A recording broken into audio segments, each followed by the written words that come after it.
Society is suffering, with over half of the UK experiencing some form of bullying in the past year. Our NHS is in the biggest financial crisis in history, and we begin our journey in leaving the European Union. Has there been a more crucial time for our country to come together? But with over 20 pubs closing a week and 15 small businesses closing a day, are we facing the end of communities as we know them?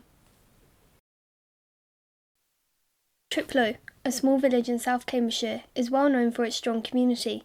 Within their daily lives, they have managed to maintain their church, shop and pub, all by the residents coming together to make sure their much-loved village is kept alive. Well, I'd describe it as a very social village, a village that does a lot of things, different clubs and societies, and a village that looks after itself. A village that we came to with the intention of building a house, moving on. We liked it too so much that we're still here 47 years later. It's just that sort of a village. The closest I can get to is it felt like Freshers' Week at university, because we sort of arrived in the village and suddenly everyone was knocking on our door saying, who are you, what are you doing, all this sort of stuff. You must join the Thriplow Society, you must join the such and such, you must help and all that sort of thing. So yeah, very strong community as long as I've known it. Thriplow has a lot to show for its strong community. The village shop has been in Thriplow since 1997, but with many tenants failing to keep the business running, the residents decided to form the Thriplow Village Shop Association. The Thriplow Village Shop Association was formed with the idea of having tenants running the shop for us. We tried 2 tenants and it didn't work for them. The Thriplow Village Shop Association decided that, right, we will run it ourselves. We will employ staff. It was the wish of the village, and the village has supported it very well.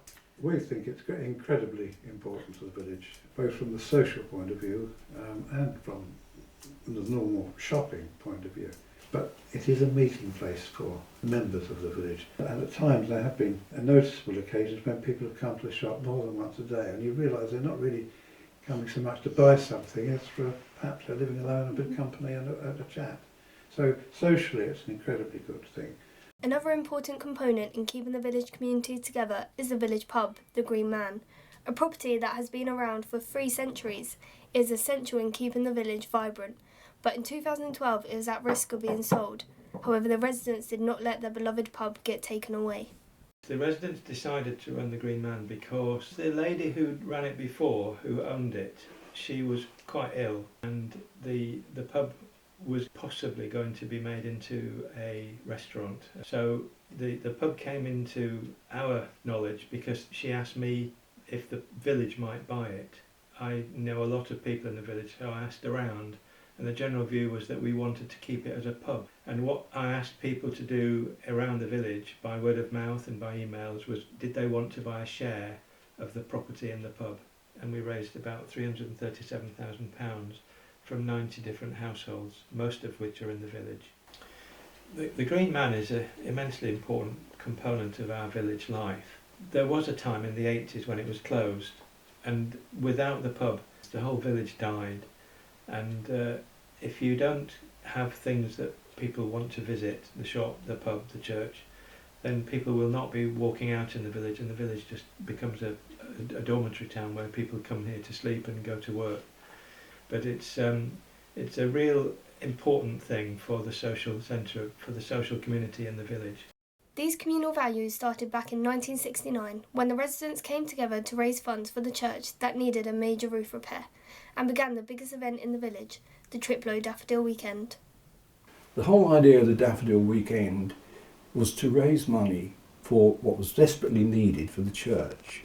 First of all, Thriplow was quite well known for its daffodils and flowers anyway, but the real thing was all the houses were open, so all the gardens were festooned with flowers and kept in good order, and the people who opened the houses gave people tea, cakes, everything they needed, refreshments, all free, and all of the money that was collected, literally all of it, went to the church, and the church desperately needed it.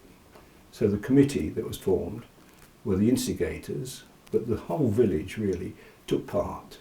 And it's difficult looking back to think that there was such a community spirit, and they were quite prepared to do it. Coming up to their 50th anniversary next year, Thriplow's Daffodil Weekend and Country Fair welcomed 18,000 visitors to the village, with 350 local volunteers, 150 stallholders and over 500,000 daffodil bulbs planted.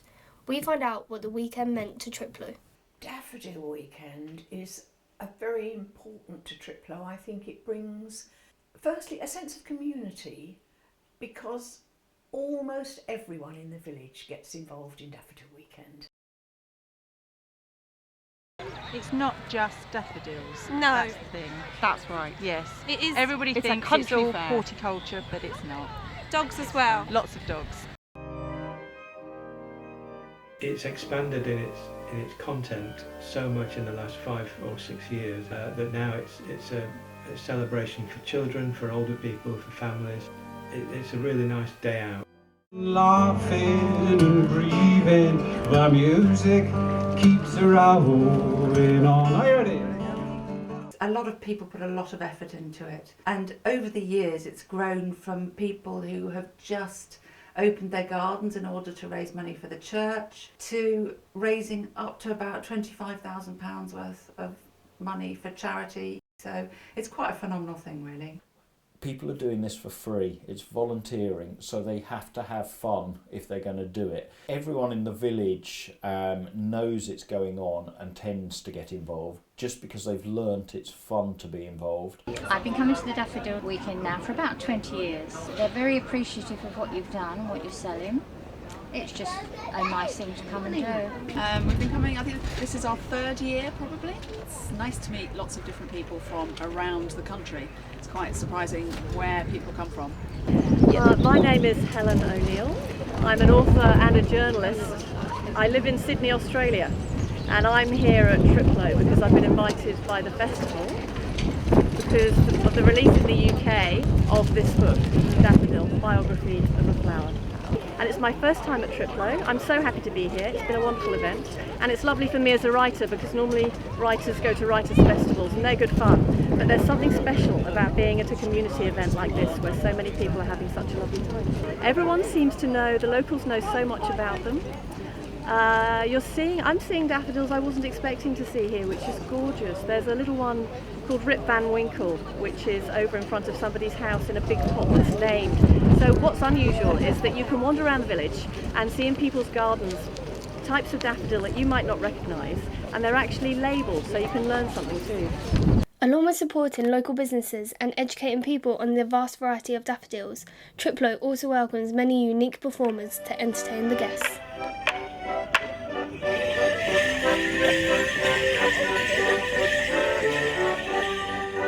We are the Devil's Dyke Morrismen. We have been performing in Cambridgeshire for a great many years, and we have been supporting Thriplow Daffodil for the last 30 years.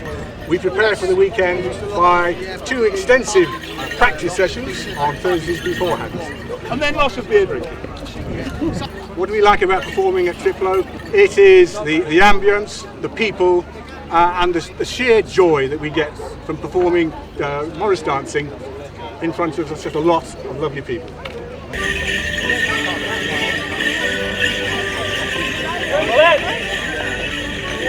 Hey!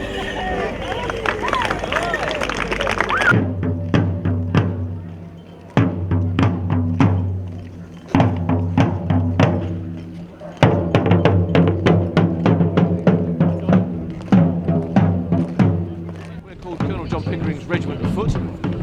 We're on the side of Parliament. We're a new model army regiment, and we're part of the Sealed Knot English Civil War Society, which reenacts battles of the English and British Civil Wars in the 1600s.